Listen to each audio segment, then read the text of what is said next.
పోచంపల్లిలో నిర్వహించిన చేనేత సదస్సులో వ్యవసాయం, చేనేత రంగాలు రెండు కళ్ల వంటివని, వాటిని కాపాడుకోవడం తమ బాధ్యతని మంత్రి తుమ్మల నాగేశ్వరరావు తెలిపారు. సదస్సుకు ముందు పోచంపల్లి అర్బన్ బ్యాంకు నూతన కార్యాలయాన్ని మంత్రి ప్రారంభించారు.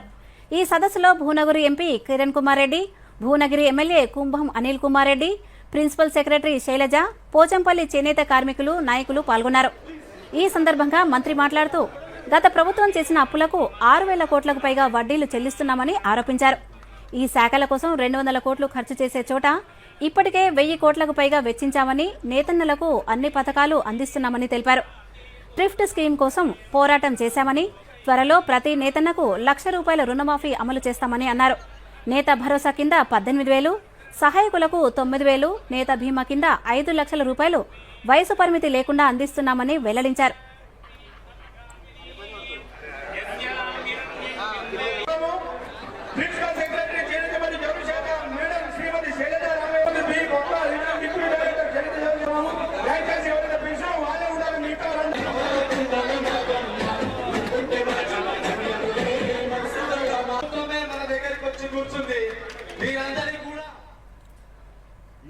వీళ్ళిద్దరి మీద, వీళ్ళిద్దరి గౌరవం మీద, వీళ్ళిద్దరి కష్టం మీద, వీళ్ళిద్దరి యొక్క త్యాగం మీద, పునాదుల మీద కాంగ్రెస్ పార్టీ ప్రభుత్వం అధికారంలోకి వచ్చింది.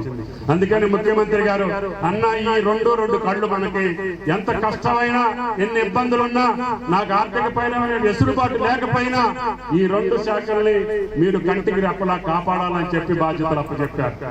కాబట్టి అందుకనే ఇప్పుడు రైతన్నలకి సుమారు ఈ 1 సంవత్సరంలోనే 35,000 కోట్లు నేరుగా ఖాతాల్లోకి పంపించాం. ఇంకొక 10,000 కోట్ల రూపాయలు ఇవ్వాల్సినటువంటి అవసరం ఉంది. నేతన్నలకు కూడా